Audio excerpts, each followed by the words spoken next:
திருச்சி தெற்கு மாவட்டம் கிழக்கு தொகுதி மாநகரம் மலைக்கோட்டை பகுதியில் கலைஞர் அறிவாலயம் அருகில் நீர்மோர் பந்தலை திருச்சி தெற்கு மாவட்ட கழகத்தின் செயலாளரும் மாண்புமிகு பள்ளிக்கல்வித்துறை அமைச்சருமான அன்பில் மகேஷ் பொய்யாமொழி அவர்கள் துவக்கி வைத்து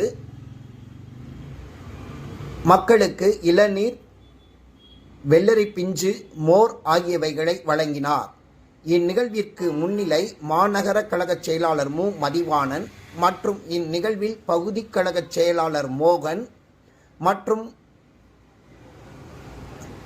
அணிகளின் அமைப்பாளர்கள், துணை அமைப்பாளர்கள், மாமன்ற உறுப்பினர்கள், வட்டக்கழக செயலாளர்கள் மற்றும் நிர்வாகிகள் கலந்து கொண்டு சிறப்பித்தனர்.